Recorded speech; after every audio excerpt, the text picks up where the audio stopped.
إلهي لست للفردوس أهلا.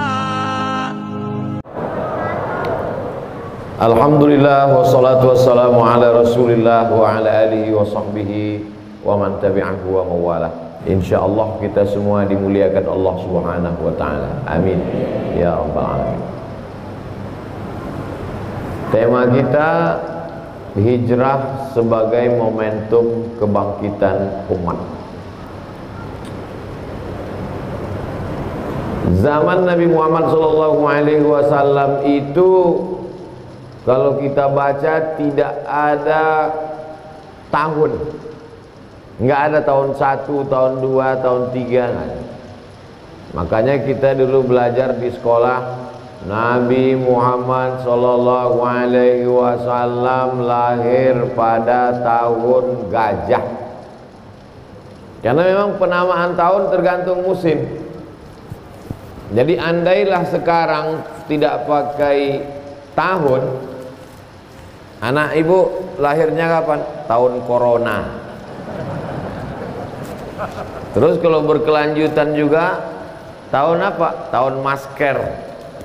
Karena yang dijadikan tahun itu adalah peristiwa, bukan angka. Peristiwa yang terjadi. Dan itu pada masyarakat primitif, lumrah, biasa. Sampai hari ini saya masuk hutan keluar hutan, suku Akit, suku Talang, suku Sakai, suku Laut, itu mereka memang tidak mengenal tahun. Tidak ada budaya tulis baca kan? Mereka rata-rata sejarahnya hanya cerita, pantun, petatah petitih nenek-nenek moyang zaman dulu. Bahkan dulu waktu saya sempat kuliah 2 semester di Indonesia sebelum berangkat, ada satu teman saya di dalam kelas itu waktu kenalan, nama saya saya nggak ingat saya namanya, cuman nggak boleh sebut, takut dituntut di pengadilan. Nama saya lahir 1976 katanya. Terus selesai itu saya tanya, kok nggak ada tanggal sama bulannya? Memang nggak ditulis gitu. Terus kok kamu tahu 76? Waktu daftar sekolah, kepala sekolah nanya, kamu lahir tahun berapa? Nggak tahu. Pulang ke rumah, dia tanya orang tuanya, Mak, saya lahir tahun berapa? Waktu pohon kelapa di belakang disambar petir. Pas dicek, pohon kelapa di belakang rumah itu disambar petir 1976. Ya itulah tahun lahirnya. Nah, jadi saya mau menjelaskan, jangan heran misalnya tahun berapa ini? Fathu Makkah katanya, pembebasan kota Makkah. Berarti tahun ke-8. Tahun berapa ini? Perang Badar. Berarti tahun 2. Tahun berapa ini? Perang Uhud. Berarti tahun 3. Tahun berapa ini? Haji Wada. Berarti tahun 10. Begitu, karena memang yang dipakai peristiwa. 10 tahun Nabi Muhammad SAW di kota Madinah, enggak pakai tahun 1, tahun 2, tapi pakai peristiwa. Meninggal Nabi, naik Abu Bakar jadi khalifah 2 tahun setengah, enggak ada juga tahun 1, tahun 2. Meninggal Abu Bakar, naik Umar jadi khalifah 5 tahun. Lalu kemudian datanglah surat. Dia punya tetangga-tetangga nih, kerajaan. Ada Persia, ada Romawi, ada Jazirah Arab. Lalu kemudian datanglah surat ke gubernur, waktu itu nama gubernurnya Abu Musa al-Ash'ari. Datang surat, Abu Musa al-Ash'ari bingung mau buat tahun berapa. Akhirnya dia minta saran Umar bin Khattab. Wahai Khalifah Amirul Mukminin Umar bin Khattab, ya, ini kita mau balas surat ini gimana? Kita nggak punya tahun. Oh, kalau gitu musyawarah. Ini hebatnya Islam. Walaupun Umar bin Khattab itu panglima perang gagah perkasa, tapi memutuskan perkara pakai musyawarah. Ini baru jadi ketua masjid dah nggak mau musyawarah. Bukan Masjid Darussalam. Ada musola kecil yang ketuanya itu Fir'aun baru taubat. Tapi taubatnya belum full. Nah, lalu kemudian musyawarah lah. Umar bin Khattab bersama sahabat mengamalkan firman Allah. A'udzubillahi minasyaitonirrajim. Wa amruhum syura bainahum. Orang beriman itu memutuskan perkara berdasarkan musyawarah. Dari dasar musyawarah inilah diambil adopsi ke Pancasila. Makanya di Pancasila itu ada tauhid, ketuhanan yang Maha Esa. Ada kemanusiaan, al-insaniyah, kemanusiaan yang adil dan beradab. Ada al-wahdah, persatuan Indonesia. Ada permusyawaratan. Ada al-adalah, keadilan sosial bagi seluruh rakyat Indonesia. Jadi yang menyusun Pancasila itu adalah para ulama, founding father, pendiri bangsa. Jadi jangan dibenturkan. Sekarang mau dibenturkan antara nasionalisme dengan agama.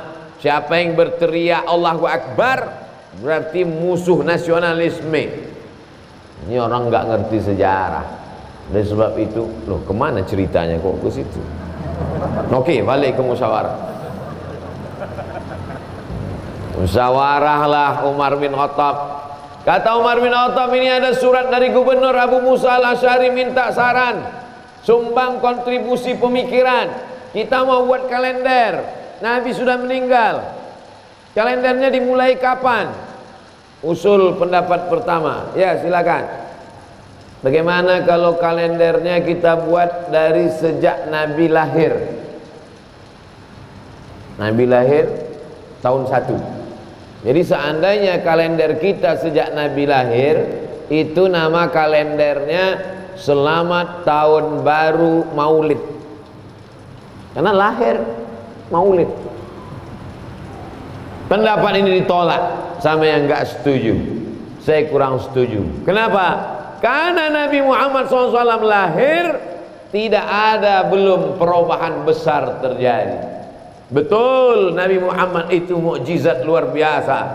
Tapi ketika dia lahir, orang tetap mabuk, minum khamar, berzina, riba, macam-macam. Jadi kalau begitu perubahannya belum signifikan. Apa pelajaran dari sini? Bahwa sahabat Nabi yang bertiter bergelar radhiyallahu an, tapi kalau dalam bermusyawarah tetap ada pendapat yang diterima dan yang ditolak. Ini kalau sudah musyawarah, pendapat saya, begitu ditolak langsung merajuk pulang. Bapak kok enggak datang lagi ke masjid? Kemarin Pak Ustadz waktu musyawarah di masjid, masa pendapat saya ditolak? Apa enggak tahu kalau saya ini profesor doktor? Merajuk. Ini titel lebih hebat dari segala titel. As-sabiqun al-awwalun, mereka yang dulu masuk Islam, minal muhajirin, dari kalangan muhajirin, wal ansar, dari kalangan ansar, walladzina taba'uhum bi ihsan, dan yang mengikuti mereka dengan perbuatan baik, ulaika, mereka itu radhiyallahu anhum, diridhai Allah subhanahu wa ta'ala. Pelajaran pertama, musyawarah. Pelajaran yang kedua, ditolak pendapatnya, enggak sakit hati, karena ini namanya musyawarah. Ada pendapat lain? Ada. Gimana kalau kalendernya dimulai tahun 1 sejak turunnya wahyu Al-Quran? Seandainya Iqra itu dijadikan tanggal 1, Iqra bismi rabbikal ladzi khalaq, khalaqal insana min 'alaqin, iqra wa rabbukal akram alladzi 'allama bil qalami 'allamal insana ma lam ya'lam. Selamat tahun baru Iqra. Selamat tahun baru wahyu namanya. Ditolak juga pendapat ini, nggak diterima. Biasa berdebat di ruang musyawarah itu biasa. Yang luar biasa itu berdebat di ruang musyawarah sampai dibawa ke liang lahat, itu yang masalah. Gimana, ada pendapat yang lain? Ada. Apa pendapatnya? Gimana kalau kalender itu kita mulai dari sejak Nabi meninggal? Pas Nabi meninggal, itu dibuat tahun 1. Enggak diterima juga. Kenapa? Karena kalau kalender dimulai pas Nabi meninggal, maka selamat tahun baru takziah. Jadi setiap nyambut tahun baru, sedih semua. Tahun baru takziah. Datanglah Sayyidina Ali. Tentang ini dua pendapat. Ada yang mengatakan ini pendapat Sayyidina Ali, disetujui oleh Umar. Ada pendapat mengatakan ini pendapat Umar, tidak perlu dipermasalahkan. Apa kata Sayyidina Umar? Al-hijratu tufarriqu bainal haqqi wal batil. Hijrahlah yang memisahkan antara yang hak dengan yang batil. Lahir ditolak, turun wahyu ditolak, meninggal ditolak. Yang dipakai adalah hijrah, karena momentum hijrah seleksi keimanan. Yang imannya nanggung-nanggung nggak bakalan bisa hijrah, karena dia pasti akan menetap di Makkah, khawatir meninggalkan keluarga, takut miskin. Maka pemisah hak dan batil adalah hijrah. Maka selamat tahun baru hijrah 1442. Semoga tahun ini lebih baik dari tahun yang lalu. Potong, upload ke Instagram. Bapak Ibu yang dimuliakan Allah Subhanahu wa taala. Apa pelajaran yang diambil dari sini? Bahwa tidak semua diatur oleh wahyu. Tidak ada ayat dalam Al-Quran, ya ayyuhalladzina amanu, mulailah tahun baru hijrah dari 1 Muharram. Jadi ada perkara-perkara yang diserahkan kepada umat untuk bermusyawarah. Sekarang orang ini sedang latah, dikit-dikit mana ayatnya, mana hadisnya. Memang betul itu Mas Bro. Tapi ini ada masalah yang diserahkan Allah kepada akal untuk memusyawarahkannya. Tapi keputusannya tetap dipilih yang terbaik di antara pendapat-pendapat. Karena akal manusia ini seperti ini. Jangan tangan kiri lah Pak Ustadz. Oke, kanan. Akal manusia ini seperti ini. Jabatan manusia juga seperti ini. Bentuk rupa wajah manusia juga seperti ini. Ada akal ini sangat sempurna, ada yang rendah kurang sempurna, ada yang sedang-sedang saja. Ketika bermusyawarahlah akan tampak di mana kesempurnaan, kestabilan emosi. Oleh sebab itu kita dalam segala urusan hidup ini melihat ke Quran, melihat ke sunnah, ikuti langkah para sahabat salafunas saleh, pakai akal, maka insya Allah ibadah membimbing hati, maka insya Allah kita diridhoi Allah sampai hari kiamat. Amin ya rabbal alamin. Akhirnya dipakailah momen hijrah. Hijrah ini berawal hari Kamis. Hari ini hari Rabu, besok Kamis. Hijrah berawal dari Kamis besok. Ini gladi kotor, besok baru hijrah. Makanya tepat kata Pak Ketua Divisi Ibadah tadi, supaya Ustaz Abdul Somad datang tiap bulan kemari. Banyak yang mengaminkan. Hari Kamis pagi, ini momentum awal hijrah. Berkumpullah semua anggota-anggota parlemen. Apa ada parlemen waktu itu Pak Ustaz? Oke, kalau nggak setuju kepala suku. kepala-kepala suku ngumpul semua di sebuah tempat namanya Darun Nadwah. Masjid kita Darussalam. Tempat pertemuan di Makkah Darun Nadwah. Dar artinya rumah, Nadwah artinya pertemuan. Darun Nadwah, rumah pertemuan di kota Makkah. Yang mendirikan Darun Nadwah itu namanya Qusay. Siapa namanya? Qusay. Saya belum pernah ketemu orang Indonesia nama Qusay. Qusay. Muhammad sallallahu alaihi wasallam punya ayah namanya Abdullah, punya ayah namanya Abdul Muttalib, punya ayah namanya Hashim, punya ayah namanya Abdi Manaf, punya ayah namanya Qusay, punya ayah namanya Kilab. Muhammad, Abdullah, Abdul Muttalib, Hashim, Abdi Manaf, Qusay. Kakek yang ke-5. Saya kakek saya yang ke-5 nggak hafal lagi. Qusay inilah yang membangun Darun Nadwah ini. Betapa hebatnya keluarga Nabi Shallallahu Alaihi Wasallam. Apa pelajaran dari sini? Bahwa Nabi itu keturunan orang-orang kaya. Sudah berapa pelajaran? Hitung aja lah sendiri. Cuman saya mau hijrah ini kita ambil pelajaran. Pelajaran bahwa di sana ada musyawarah. Kalau musyawarah jangan tersinggung pendapatnya ditolak. Bahwa yang diambil momen terbaik hijrah. Tidak semuanya disebutkan dalam Quran. Bahwa mereka itu berawal hijrah itu hari Kamis. Pertemuan di sebuah tempat namanya Darun Nadwah. Darun Nadwah didirikan oleh Qusay, kakek kelima Nabi Muhammad sallallahu alaihi.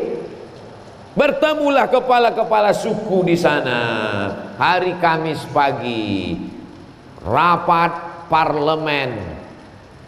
Agenda tertutup.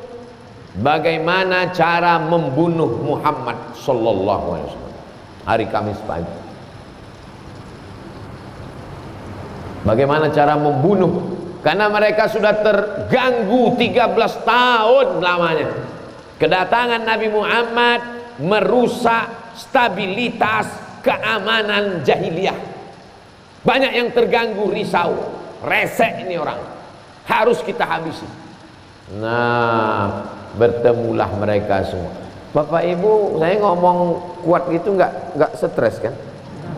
Soalnya saya nggak bisa saya melihat raut wajah, nggak tahu entah dia senang, entah dia marah. Tapi saya husnuzon aja. Saya terus terang dengan masker ini terbantu ketika foto-foto. Saya nggak perlu senyum. Kalau dulu saya, sekarang saya senyum.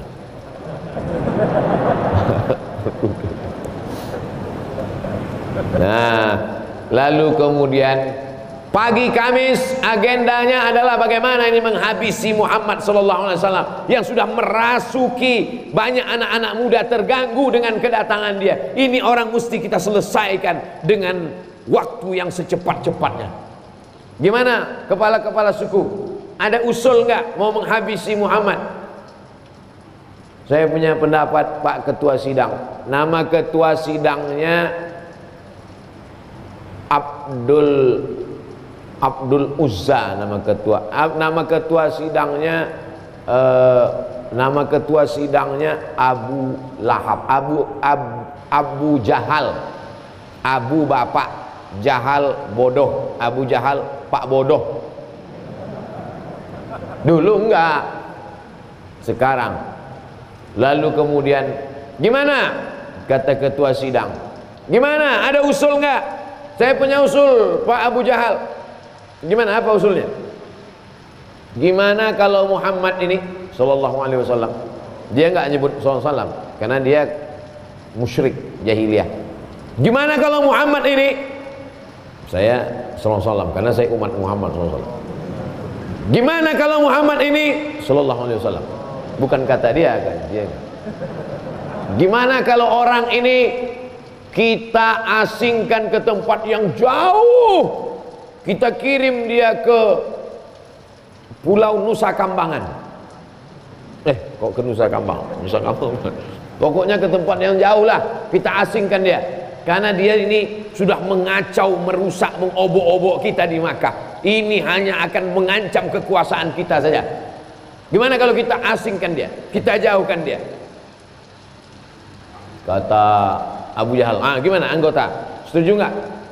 Apa pelajaran dari sini? Bahwa ternyata orang musyrik jahiliyah musyawarah juga. Jadi kalau ada ibu-ibu pengajian nggak suka musyawarah, itu lebih parah dari musyrik jahiliyah. Orang musyrik jahiliyah juga musyawarah. Pimpinan sidangnya Abu Jahal. Gimana kata Abu Jahal? Kata yang satu ada yang nggak setuju. Saya nggak setuju kalau dia kita buang ke sana. Kenapa? Ini orang karismatik.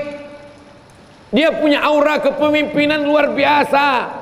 Kalau kita buang dia ke sana, nanti di sana dia punya banyak pengikut. Dan kalau pengikutnya itu datang kemari menghancurkan kita di Makkah, habis kita, tamat riwayat kita. Saya nggak setuju kalau dia kita buang. Ternyata umat Muhammad SAW ini seperti pohon kelapa, dimanapun dia dibuang dia akan tumbuh. Dulu ada orang dari Sulawesi, Makassar, kota yang paling jauh di dunia, ujung pandang. Ada seorang laki-laki yang gagah perkasa namanya Yusuf Al-Makassari, melawan Belanda. Usul Belanda persis seperti rapat kafir musyrik. Yusuf kita buang saja, dibuang dia ke Sri Lanka. Sampai di Sri Lanka dia berdakwah, punya murid. Itulah ada komunitas muslim di Ceylon. Ternyata orang Islam ini dimanapun dia dibuang, dia tidak mati, dia tidak stres, dia tidak depresi, dia punya aura kepemimpinan. Akhirnya orang Inggris dan Belanda yang menjajah waktu itu, ini bahaya. Kalau itu kita buang kemana? Dari Ceylon dibuang ke Cape Town, Afrika Selatan. Di Afrika Selatan dia buat komunitas. Dan pada masa Presiden Nelson Mandela, tempat kampung itu diabadikan menjadi kampung komunitas Melayu Makassar. Dan kemudian didirikanlah Masjid Indonesia di sana. Dan pemerintah Afrika Selatan memberikan Nobel perdamaian, penghargaan pahlawan kepada Yusuf Al-Makassari. Bapak Ibu bangga tak jadi orang Indonesia? Kalau nggak bangga ya nggak apa-apa, saya nggak maksa kok. Saya bangga. Kenapa? Karena dia dibuang tidak stres, tidak bunuh diri, tidak terjun ke laut Afrika Selatan, tapi dia tetap mengembangkan dakwah. Sampai hari ini Muslim besar di Afrika Selatan, salah satu jasa dari Yusuf Makassar, Syekh Yusuf Al-Makassari, Tajul Khalwati namanya. Sedangkan umatnya yang jauh saja tidak bisa dibuang, apalagi sumber kemuliaan Muhammad SAW tak bisa dibuang. Akhirnya rapat dilanjutkan. Gimana sidang? Ada usul lagi nggak? Kata pimpinan sidang. Ada usul. Iya, apa usul kamu? Bagaimana kalau kita buat kerangkeng, kita masukkan dia ke dalam, letakkan di samping Ka'bah, jangan kasih atap, biarkan dia mati sampai kering. Ini ekstrim, bukan es krim. Ekstrim ini, kurung dia, biarkan mati kering, panas. Bapak Ibu tahu panasnya kota Makkah. Bawa sendal swallow, letakkan 2 menit, jadi martabak bergulung. Panas itu kota Makkah. Enggak setuju. Kenapa kamu enggak setuju dengan usul ini? Karena ini orang berwibawa, punya pengikut secara diam-diam keliling Makkah. Kalau mereka melihat pimpinannya di kerangkeng, tidak dikasih makan, maka mereka semua akan ngamuk, terjadi revolusi di kota Makkah, kita semua akan hancur. Wah, sidang mulai buntu. Gimana Pak pimpinan sidang? Kata pimpinan sidang, dua pendapat ini nampaknya semakin buntu, deadlock. Kalau gitu saya minum dulu, kata pimpinan sidang. Itu nggak ada tambahan dari saya. Insya Allah. Bismillahirrahmanirrahim.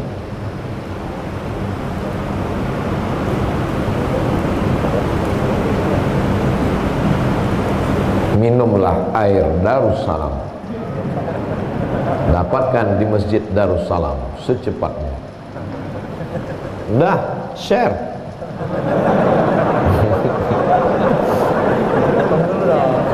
Saya ditanya sama orang pajak, itu Ustadz banyak sekali endorse kopi, endorse cendol, endorse air, ada ngambil royalti nggak?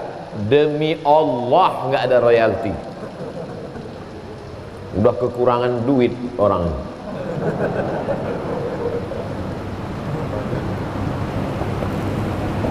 Kita lanjutkan. Berarti saya jadi Abu Jahal? Bukan. Ada usul lagi nggak? Ada usul. Gimana usulnya? Bagaimana kalau tadi kalau dibuang jauh itu bahaya, kalau dibuat dekat itu juga bahaya. Ini usul yang paling mantap. Gimana caranya? Satu suku utus anak muda paling kuat. Satu suku cari siapa di antara suku ini anak muda yang paling kuat tangannya, masukkan ke dalam rumah Muhammad malam-malam, pancung kepalanya. Selesai. Gak perlu banyak biaya modal. Tapi anehnya, di antara usul yang banyak itu, tidak ada satupun di antara orang musyrik jahiliyah itu yang mengusulkan gimana kalau kita santet aja. Gak ada. Jadi apa maknanya? Kalau ada orang sekarang pakai santet, berarti lebih jahiliyah daripada Abu Jahal. Kalau ada orang sekarang nyantet karena benci santet, itu nanti di akhirat ketemu sama Abu Jahal. Kata Abu Jahal, aku aja nggak sejahiliyah ente. Kami memang di Makkah itu jahat, minum khamar, tapi untuk menghabisi dia nggak kami santet. Ente pakai santet, ayo kita celupkan dia ke dalam neraka. Sesama masuk neraka saling mencelupkan mereka. Gimana usul yang ketiga ini? Satu anak muda dari kalian masuk mengendap-endap dalam rumahnya, pancung kepalanya tengah malam. Gimana? Setuju? Bahaya ini Bapak Abu Jahal. Apa bahayanya?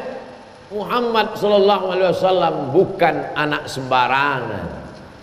Muhammad anak Abdullah, Abdullah anak Abdul Muttalib, Abdul Muttalib anak Hasim, Hasim anak Abdi Manaf, Abdi Manaf anak Qusay, Qusay anak Kilab, keturunan Lu'ay Fihr, cucu cicit Adnan, keturunan Ismail anak Ibrahim alaihissalam.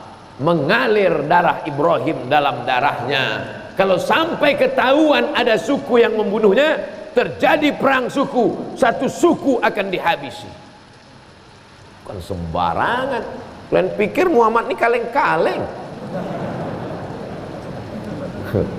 Akhirnya sidang waktu itu alot luar biasa. Gak berapa lama idenya datang dari Abu Jahal sendiri. Kata Abu Jahal, saya punya ide sendiri. Apa ide Abu Jahal? Kalau satu suku mengirim satu anak muda, ketahuan nanti satu suku di sana dihabisi. Jadi kalau gitu gimana? Satu suku ngirim anak muda, satu suku ngirim anak muda, satu suku ngirim anak muda, satu suku ngirim anak muda, satu suku ngirim anak muda, dan kemudian semua anak muda ini dikasih pedang. Malam-malam ramai-ramai masuk, semuanya ikut mencincang, dan kalau dia mati tidak ada satupun yang dituntut karena semuanya ikut. Inilah ide korupsi berjamaah dari Abu Tak. Karena kalau cuma satu yang buat ditangkap. Gimana kalau kita buat rame-rame? Siapa yang mau nangkap? Cerdas dia. Cerdas. Tapi kenapa dipanggil Abu Jahal? Abu Jahal kan pak bodoh, padahal otaknya cerdas. Karena cerdasnya untuk yang jahat-jahat saja. Kalau untuk yang baik-baik dia tertidur. Ini masjid kita sudah nggak muat lagi. Jamaah kita ramai sampai 3.000 orang. Gimana jamaah cara menyelesaikan masalah ini? Nggak ada ide-idenya. Tapi kalau pas ditanya, gimana cara kita nyambut Agustusan? Keyboard tunggal. Nah itu Abu Jahal.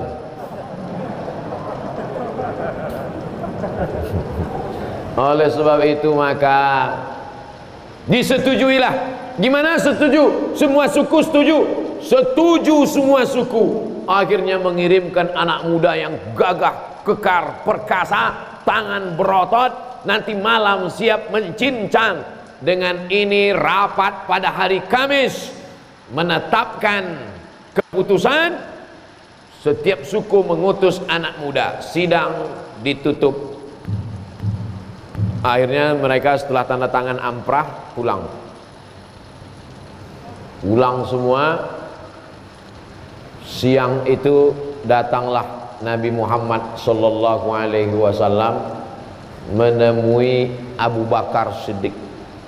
Nabi Muhammad menemui Abu Bakar. Assalamualaikum. Waalaikumsalam. Rasulullah. Ya. Ada apa ya Rasulullah? Abu Bakar, nanti malam kita hijrah. Jadi hijrah itu hari Kamis malam, Jumat besok malam. Nanti malam kita hijrah. Kenapa malam ini ya Rasulullah? Karena nanti malam anak-anak muda akan masuk ke rumahku dan akan memancung kepalaku. Sebelum mereka beraksi, kita jalan. Pertanyaannya, itu rapat Kamis pagi tadi kan tertutup. Tidak ada satupun wartawan online yang diizinkan masuk. Kenapa Nabi bisa tahu? Ternyata rapat itu disadap. Penyadapnya bukan detektor, bukan alat. Penyadapnya siapa? Jibril alaihissalam. Inilah dalil rapat-rapat boleh disadap.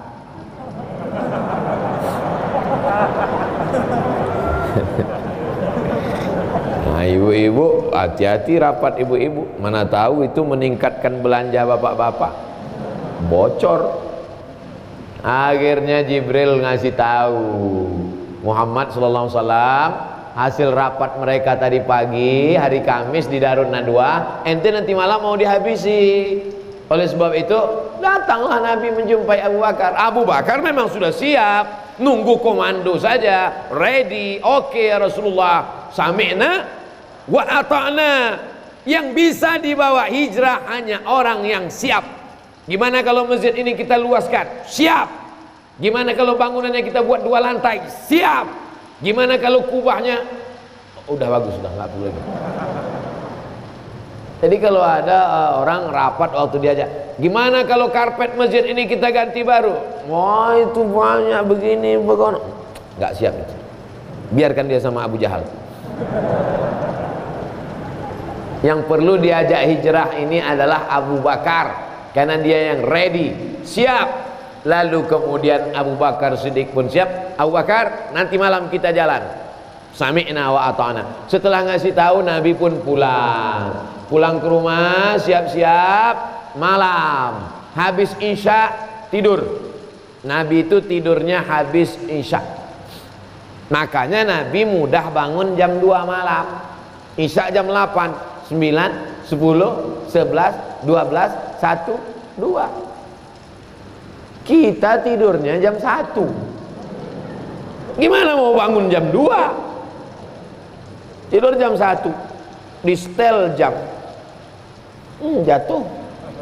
Mati. Besok pagi sama-sama HP-nya mati. Gimana mau sholat subuh? Oleh sebab itu maka berbeda jam tidur orang dulu dengan orang sekarang. Lalu kemudian Nabi SAW tidur setelah Isya. Malam dia bangun. Biasanya Nabi kalau bangun itu dia sholat tahajud. Tapi malam itu biasanya Nabi bangun sholat tahajud ke Masjidil Haram di samping Ka'bah. Dia sholat, kalau siang nggak bisa sholat di samping itu. Pernah Nabi coba sholat di samping, diikat kepalanya, disungkup, sampai akhirnya Sayyidah Fatimah menyelamatkan. Takut disungkup oleh kafir musyrik, dicekik oleh kafir musyrik. Makanya kalau ada jamaah sekitar Masjid Darussalam ini, rumah dekat tapi nggak ke masjid, berarti takut disungkup, takut dicekik. Bapak kenapa nggak ke Masjid Darussalam? Takut saya dicekik nanti ada.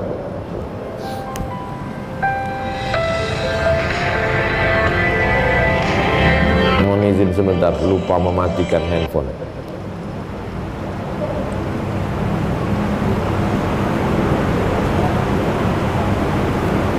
Udah saya buat di atas pesawat.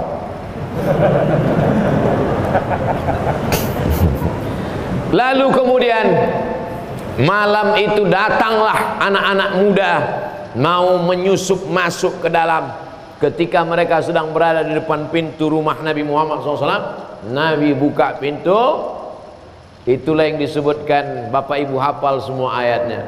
Wa ja'alna min baini aydihim saddan wa min khalfihim saddan fa aghshaynahum fahum la yubsirun.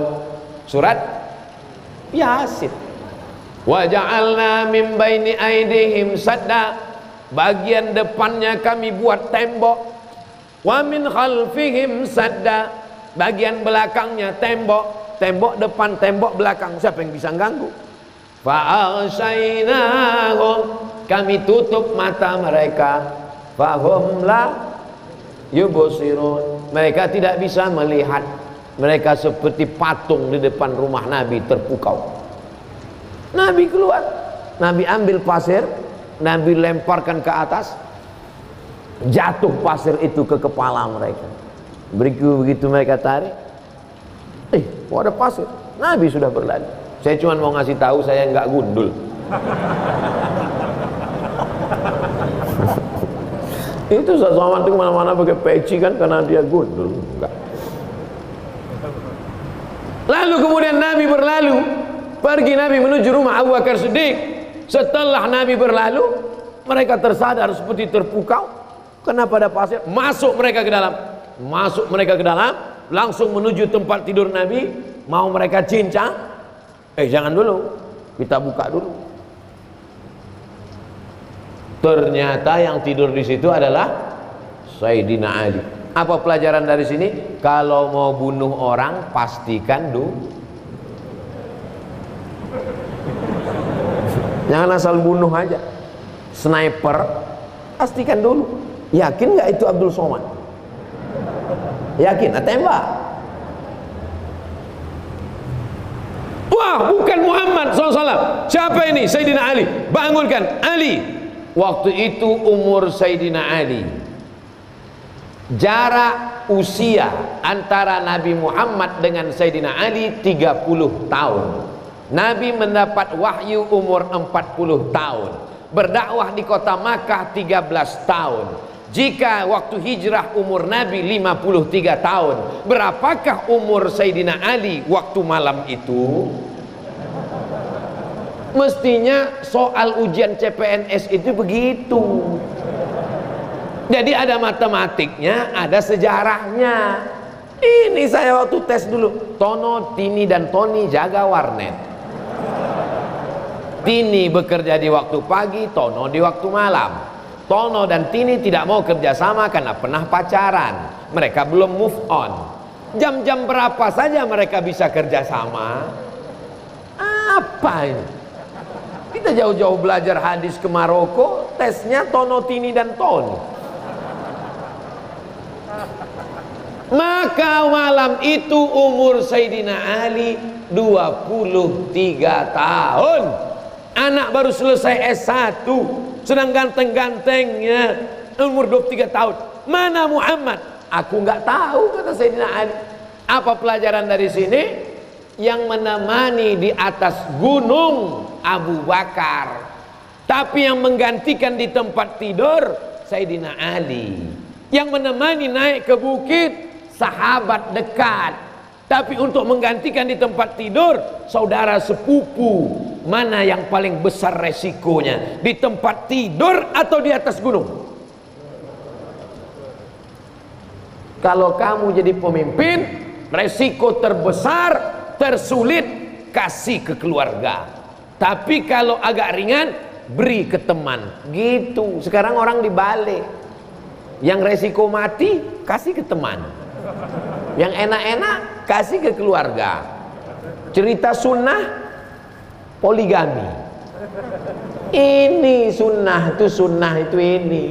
Bagaimana kalau untuk yang resiko mati, kasih ke keluarga? Sayyidina Ali, andai tidak dibuka penutup selimut itu, udah jadi keripik. Tapi Allah masih sayang kepada Sayyidina Ali, kepada Sayyidina Muhammad sallallahu alaihi wasallam. Akhirnya mereka menyusul. Malam itu juga mereka keliling mencari, mana ini orang. Itulah cerdasnya Nabi Muhammad. Siddiq, amanah, tabligh, cerdas, smart. Nabi tidak langsung pergi, karena kalau malam itu langsung pergi ke Madinah tertangkap. Transit dulu di atas Jabal Sur. Kalau menerima wahyu Jabal Nur. Bersembunyi sebelum hijrah Jabal Sur. Bersembunyi sebelum hijrah Jabal Sur. Menerima wahyu Jabal Nur. Ini banyak nih jamaah umrah pulang cerita, kemarin kami naik ke tempat Nabi sembunyi Jabal Nur. Yang cerita nggak tahu, yang dengar lupa. Sama-sama ngangguk. Masih syukur nggak apa-apa. Tapi perlu saya jelaskan. Nah, cerdasnya Nabi tidak langsung pergi. Bagaimana? Transit dulu di atas. Berapa malam? Malam Jumat, malam Sabtu, malam Ahad. Berapa lama Nabi transit di Jabal Sur? 3 malam. Apa pelajaran dari sini? Tentu pelajaran dari sini tergantung pekerjaannya masing-masing. Saya khawatir cerita ini didengar oleh maskapai penerbangan. Pesawat delay. Pelajaran dari hijrah, transitlah 3 hari gitu. Karena itu bahwa susun strategi di atas. Bapak ibu nanti kalau umrah minta bawakan ke Jabal Sur, naik ke atas, sampai ke atas mau masuk ke pintu gua. Gua itu adalah lubang di tengah batu. Ini ada batu, ada lubang, itu gua. Soalnya di Jakarta banyak sekali gua. Kan gua udah ngomong sama lu. Bukan gua itu yang ku maksud. Gua ini gelap, belum pernah dimasuki orang. Lalu kemudian Abu Bakar Siddiq menahan Nabi. Kata Abu Bakar, ya Rasulullah, jangan masuk. Kenapa? Biar aku dulu yang masuk ke dalam. Mana tahu ada singa sedang menunggu mangsa. Mana tahu ada ular berbisa di dalam, ya Rasulullah. Biarkan aku masuk. Karena kalau engkau yang masuk, engkau meninggal, wahyu tidak tersebar ke alam semesta. Kalau aku masuk, yang bersedih hanya anak istriku saja. Masuk Abu Bakar Siddiq ke dalam, dia yakinkan semua bersih, barulah masuk Sayyidina Maulana Muhammad sallallahu alaihi wasallam. Coba bayangkan kalau yang dengan Nabi malam itu bukan Abu Bakar, tapi Abdul Somad. Apa kata Abdul Somad? Ya Rasulullah, silakan masuk. Kan ada Jibril, Mikail, Israfil, Israel. Kalau aku siapa yang ngawal? Satpol PP aja nggak ada. Jadi jangan cemburu kalau nama dia disebut Abu Bakrin Siddiq radhiyallahu an.